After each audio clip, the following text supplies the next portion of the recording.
بعد میں آئیں، کوئی ضروری نہیں ہے کا شکریہ ادا کرتا ہوں جنہوں نے مالی سال 25-26 کے بجٹ پر اپنی خراب اقبال آفریدی نے کیا ہے اور بجٹ آپ لوگوں نے خراب کیا ہے، آپ لوگوں نے کھڑے ہو کے نعرے لگائے ہیں، آپ لوگوں نے ان کو نہیں کرنے دیا۔ خان صاحب یہ سیکیورٹی کو بلائیں سیکیورٹی کو۔ قائمہ کمیٹی کے چیئرمین سینیٹر سلیم مانوی والا، قومی اسمبلی قائمہ کمیٹی کے چیئرمین سید نوید قمر صاحب اور دونوں خزانہ اور محصولات کی کمیٹیوں کے جملہ ارکان کا شکریہ ادا کرنا چاہوں گا۔ پچھلے 2 ہفتوں میں انہوں نے انتہائی خلوص اور محنت کے ساتھ بجٹ تجاویز کا بغور جائزہ لیا اور اس میں بہتری لانے کے لیے ہمیں اہم تجاویز دی، جن میں سے بہت سی تجاویز کو فنانس بل میں شامل کر لیا گیا۔ اس کے ساتھ ساتھ میں میڈیا کے معزز دوستوں، معاشی تجزیہ کاروں، ماہرین اور چیمبرز آف کامرس کا بھی شکریہ ادا کرنا چاہوں گا۔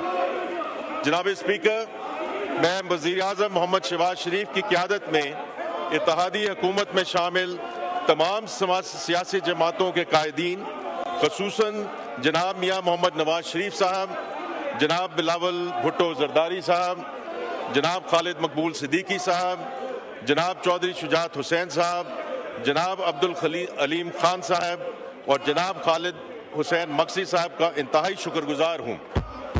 ان کی رہنمائی بجٹ 25-26 ترتیب دینے کے لیے انتہائی اہم تھی۔ جناب اسپیکر، حکومت نے مالی سال 25-26 کے لیے ایک متوازن بجٹ پیش کیا ہے۔ ایک جانب ہم نے حکومتی اخراجات کو قابو میں رکھا ہے تو دوسری جانب حکومتی وسائل میں اضافے کے لیے ٹیکس بیس کو وسیع کرنے اور ٹیکس کمپلائنس کو بہتر بنانے پر زیادہ انحصار کیا ہے۔ نئے ٹیکسوں میں اضافے کو جی ڈی پی کے صرف 0.25% تک محدود رکھا گیا۔ بہتر ٹیکس کمپلائنس کے لیے ہم نہ صرف ڈیجیٹلائزیشن کو فروغ دے رہے ہیں بلکہ ٹیکس قوانین میں بھی بہتری لا رہے ہیں تاکہ ٹیکس کے دائرہ کار کو بڑھایا جا سکے۔ ہم نے موجودہ وسائل میں رہتے ہوئے تنخواہ دار طبقے پر ٹیکسوں کے بوجھ کو کم کیا ہے، کنسٹرکشن انڈسٹری کے لیے آسانیاں پیدا کی ہیں اور ایسی ٹیکس تجاویز دی ہیں جن سے ماحولیاتی آلودگی کے مسائل سے نمٹا جا سکے۔ میرے نزدیک سب سے اہم تجویز ٹیرف ریشنلائزیشن کی ہے۔ درآمدی ڈیوٹیز میں کمی لانے سے کاروباروں کی انپٹ کاسٹ کم ہوگی، جس سے ہماری برآمدات کو بڑھانے میں مدد ملے گی۔ مزید برآں یہ اقدامات اسمگلنگ میں کمی، حکومتی وسائل میں اضافہ اور صنعتوں میں فروغ کا باعث بنیں گے۔ حکومت اس عمل کو مختلف مراحل میں مکمل کرے گی اور دیگر تمام اقدامات کرے گی جس سے اہم ریفارم کو کامیاب بنانے میں مدد مل سکے۔ میں پہلے ہی ذکر کر چکا ہوں کہ ہم کاروباری ماحول میں نمایاں بہتری لا رہے ہیں۔ صنعتی پالیسی کا جلد اعلان کیا جائے گا، جبکہ ای وی پالیسی پر مشاورت کا عمل پہلے ہی شروع کیا جا چکا ہے۔ جناب اسپیکر، حکومت نے معیشت کی ترجیحی شعبہ جات کی معاونت اور توانائی اصلاحات کے حوالے سے کئی دور رس نتائج کے حامل اقدامات اٹھائے ہیں جن سے ملک میں جامع اور پائیدار ترقی کی راہ ہموار ہوگی۔ میں چند اقدامات کا خلاصہ معزز ایوان کے سامنے رکھنا چاہتا ہوں۔ سماجی بہبود کے اقدامات میں سب سے اہم بے نظیر انکم سپورٹ پروگرام کے بجٹ میں اضافہ ہے، جسے ہم نے 592 روپے سے بڑھا کر 716 ارب روپیہ کر دیا ہے۔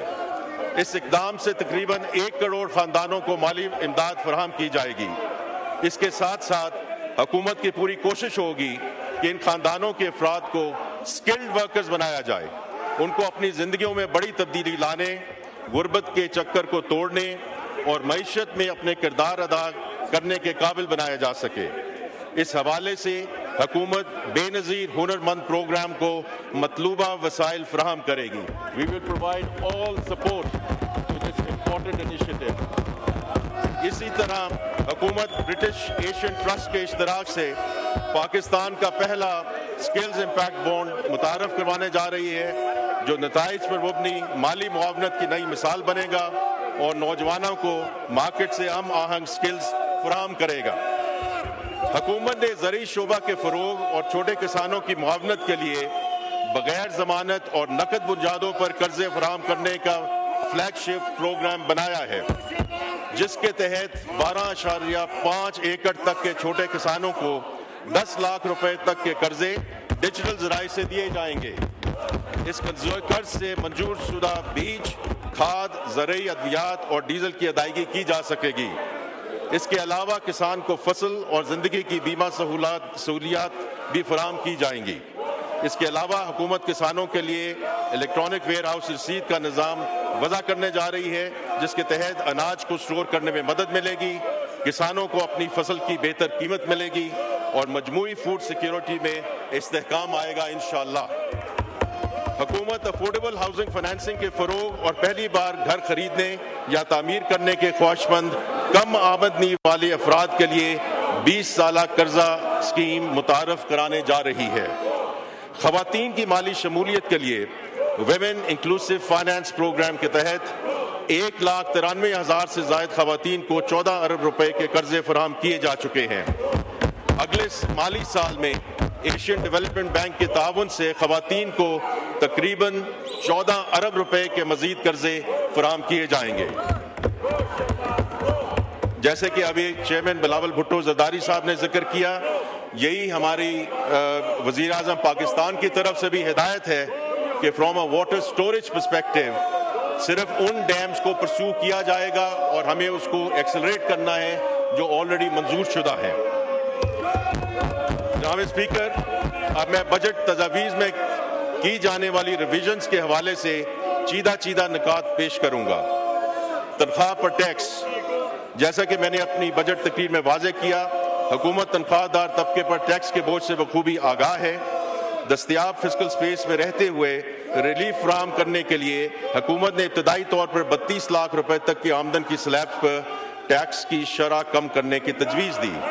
इसी तरह 6 लाख से 12 लाख रुपए सालाना आमदनी पर टैक्स की शरह 5% से कम करके 2.5% करने की तजवीज़ थी।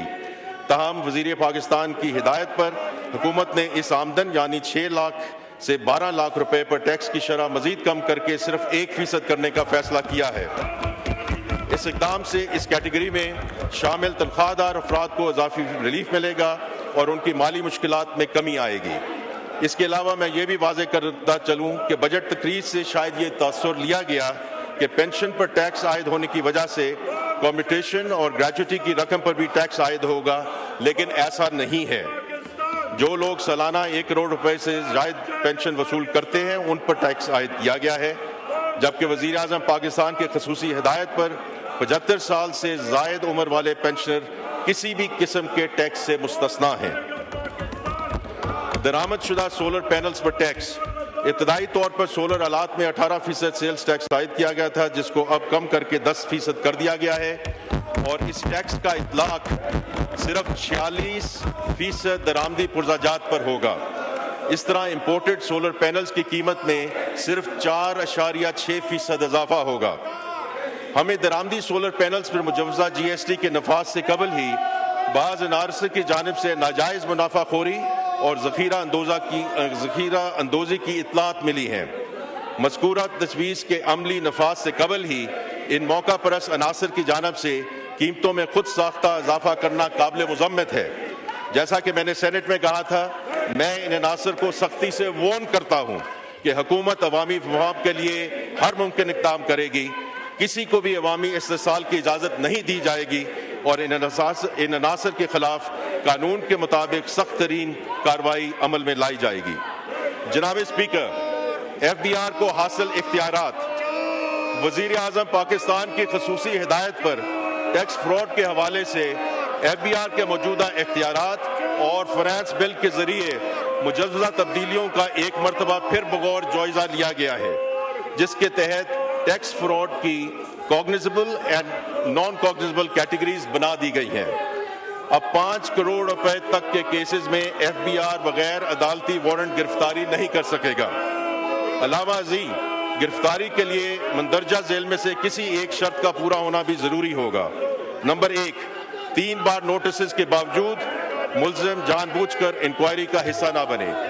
नंबर 2, राय फरार इख्तियार करने की कोशिश करे। नंबर 3, नंबर 3 रिकॉर्ड को टेम्पर करे। इसके बावजूद गिरफ्तारी की मंजूरी किसी एक अफसर की बजाय FBI की आला सतही 3 रुकनी कमेटी देगी और गिरफ्तार शुदा अफराद को 24 घंटों में स्पेशल जज की अदालत में पेश करना लाजिम होगा। इसके अलावा ये अमर भी यकीनी बनाया जाएगा कि इस अमल में किसी शहरी से कोई ज्यादती ना हो और कानून में दिए गए इख्तियारात का नाजायज इस्तेमाल ना हो। जनाब स्पीकर, यहाँ मैं ये भी वाज़ेह करता चलूँ कि कौमी असम्बली की कायमा कमेटी बराए ख़जाना और महसूलात ने अपनी जो सिफारशात पेश की थीं उन्हें भी मुजव्वज़ा तरमीमी फाइनेंस बिल में शामिल किया गया है, जिनका जिक्र मैं यहाँ करना चाहूँगा। मालियाती बिल में इस बार ई-कॉमर्स पर टैक्स लगाने के खसूसी इक़दाम तजवीज़ किए गए थे। इन इक़दाम की बुनियादी वजह रिटेल बिजनेस और ई-कॉमर्स के दरमियान लेवल प्लेइंग फील्ड पैदा करना था।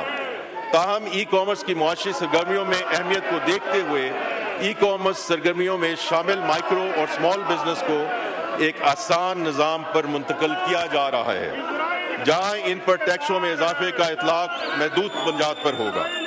इस इक़दाम से ई-कॉमर्स में घर से काम करने वाले और छोटे कारोबार की सहूलत में इजाफा होगा। माजी में लोग ज़ाहिर शुदा मुआशी वसाइल से बढ़कर बड़ी बड़ी जायदादें खरीदते थे। मुजव्वज़ा फाइनेंस बिल में इनकम टैक्स ऑर्डिनेंस के सेक्शन 114C के तहत ऐसे लोगों पर बड़ी मुआशी सरगर्मियों में हिस्सा लेने पर पाबंदियां आयद करने की तजवीज़ थी। वज़ीर आज़म पाकिस्तान की खसूसी हिदायत पर इस नए कानून का इतलाक फिल वक्त 5 करोड़ रुपए मालियत के रिहायशी प्लाट या मकान, 10 करोड़ रुपए मालियत तक के कमर्शियल प्लॉट या जायदाद और 70 लाख रुपए तक की गाड़ी की खरीदारी पर नहीं होगा।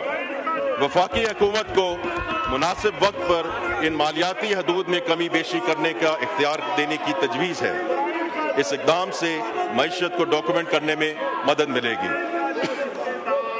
मौजूदा कानून के तहत 1 जुलाई 2024 से पहले खरीदी गई जायदाद पर 6 साल की मुद्दत गुजरने के बाद कैपिटल गेन टैक्स का इतलाक नहीं होता है। ताहम इस जायदाद की फरोख्त पर 4.5 से 6% तक विदहोल्डिंग टैक्स लागू होता है। ये टैक्स अमूमी तौर पर रिटर्न फाइल करने पर रिफंड की शक्ल में वापस कर दिया जाता है, हाउएवर जिसमें डिले की वजह से लोगों को मुश्किलात का सामना करना पड़ता है। वज़ीर आज़म पाकिस्तान की हिदायत पर यह फैसला किया गया है कि 15 साल या उससे ज़ायद मुद्दत तक ज़ाती इस्तेमाल में रहने वाली रिहाइशगार पर इस विदहोल्डिंग टैक्स का इतलाक नहीं होगा। इस सहूलत के बेजा इस्तेमाल को रोकने के लिए इस सहूलत का इतलाक 15 साल में सिर्फ एक ज़ाती जायदाद की फरोख्त पर होगा। मुल्क में बरामदात में इजाफा के लिए चंद सालों से एक्सपोर्ट फैसिलिटेशन स्कीम मुतारफ कराई गई थी, जिसमें से एक्सपोर्टर्स को बगैर ड्यूटी और टैक्स देने वाले खाम माल दरामद करने की इजाज़त दी गई थी। पिछले 3 साल के अदाद व शुमार से साबित होता है कि इस स्कीम के तहत दी गई रियायत की वजह से पाकिस्तान में पैदा शुदा कपास, रुई और धागा की कीमत और दरामद शुदा अशिया की कीमतों में वाज़ेह फ़र्क पैदा हो गया था, जिसकी वजह से कपास की फसल और उसके काश्तकारों पर बुरे असरात मुरतब हो रहे हैं। दरामदी और मुल्क की पैदावार में इस फ़र्क को ख़त्म करने के लिए ये फैसला किया गया है कि रुई और धागे की दरामद पर सेल्स टैक्स और ड्यूटी की छूट ख़त्म कर दी जाए। इस इक़दाम से कपास की पैदावार में इजाफा होगा, स्पिनिंग मिलें रिवाइव होंगी और धागा की कीमत और दरामद शुदा अशिया की कीमतों में वाज़ेह फ़र्क पैदा हो गया था, जिसकी वजह से कपास की फसल और उसके काश्तकारों पर बुरे असरात मुरतब हो रहे हैं। दरामदी और मुल्क की पैदावार में इस फ़र्क को ख़त्म करने के लिए ये फैसला किया गया है कि रुई और धागे की दरामद पर सेल्स टैक्स और ड्यूटी की छूट ख़त्म कर दी जाए। इस इक़दाम से कपास की पैदावार में इजाफा होगा, स्पिनिंग मिलें रिवाइव होंगी, बचत होगी इंशाअल्लाह। जनाब स्पीकर, जैसा कि आप जानते हैं कि हम फंड प्रोग्राम के तहत मुल्क में मालियाती नज़्म व ज़ब्त में तवाज़न करने की कोशिश कर रहे हैं। इन बयान करदा टैक्स रियायतों के नतीजे में टैक्स वसाइल में कमी को पूरा करने के लिए 3 मज़ीद बजट तजावीज़ इस ऐवान में पेश की जा रही हैं। इन इक़दामात में ये ख्याल रखा गया है कि सनती और कारोबारी तबका के ऊपर मज़ीद बोझ ना डाला जाए। कोशिश है कि ये नए टैक्स इक़दामात साहिब हैसियत अफराद पर आयद किए जाएं। मैं ये भी वाज़ेह करना ज़रूरी समझता हूँ कि वज़ीर आज़म पाकिस्तान की खसूसी हिदायत पर सनतों को भी नए टैक्स इक़दामात से महफूज रखने की कोशिश की गई है ताकि हमारी सनतें आलमी मंडियों में मुसाबकत के काबिल हो सकें। इनकम टैक्स, इनमें से सबसे पहली तजवीज़ ये है कि म्यूचुअल फंड्स की तरफ से कंपनियों को जारी कर दे डिविडेंड में से डेट पोर्शन से हासिल शुदा आमदन पर टैक्स की शरह 25% से बढ़ाकर 29% की जाने की तजवीज़ है। वाज़ेह रहे कि इन कंपनियों के दीगर ज़राए आमदन पर 29% की शरह पहले से ही लागू है। नंबर 2, कॉरपोरेशंस और कंपनियों की तरफ से गवर्नमेंट सिक्योरिटीज़ में की गई सरमायाकारी पर होने वाले मुनाफा पर टैक्स की शरह 20% करने की तजवीज़ है। मैं यहाँ ये बात वाज़ेह कर दूँ कि हुकूमत की एक तरजीह ये भी है कि निजी कारोबार को ज़्यादा से ज़्यादा कर्ज मिल सके। फेडरल एक्साइज ड्यूटी, पोल्ट्री की सनत में अरबों रुपए की सरमायाकारी हो रही है और इस सनत में चूज़ों की हैचरी का कारोबार एक अहम जुज़्व की हैसियत रखता है, लेकिन इससे वसूल होने वाला टैक्स ना होने के बराबर है। लिहाजा उसकी दुरुस्ती के लिए तजवीज़ किया जा रहा है कि हैचरी के एक दिन के चूज़ों पर 10 रुपए फ़ी चूज़ा फेडरल एक्साइज ड्यूटी आयद की जाए ताकि कौमी आमदनी में इस शोबे का हिस्सा भी शामिल हो सके। जनाब स्पीकर, ईरान इसराइल जंग की वजह से हमारे खित्ते के मुआशी तवाज़ुन पर मुनफी असरात मुरतब होने का इम्कान है। मैं इस मुअज़्ज़ज़ ऐवान को यकीन दिलाना चाहता हूँ कि हुकूमत इन तमाम मामलात और इनके नतीजे में हमारी मईशत पर मुमकिना असरात पर गहरी नज़र रखे हुए है। वज़ीर आज़म पाकिस्तान ने इस हवाले से एक अहम कमेटी 14 जून को ही तश्कील दे दी थी, जिसमें मेरे अलावा मुतल्लिका वज़रा और आला हुकाम शामिल हैं। जनाब स्पीकर, आखिर में मैं एक मरतबा फिर वज़ीर आज़म, नायब वज़ीर आज़म, काबीना के साथियों, वज़ीर मुमलिकत बराए ख़जाना, कौमी असम्बली और सेनेट की कायमा कमेटी बराए ख़जाना के अराकीन और तमाम अराकीन असम्बली और सेनेट का तहे दिल से शुक्रगुजार हूँ, जिनकी जामे और पुरखुलूस रहनुमाई से बजट को बेहतर बनाने में मदद मिली। मैं सेक्रेटरी खजाना और चेयरमैन FBR उनके रुफका का तहे दिल से मशकूर हूँ, जिन्होंने बजट तजवीज़ देने और बजट तजावीज़ का बगौर जायजा लेने में अहम किरदार अदा किया। मैं एक मरतबा फिर दोहराना चाहूँगा कि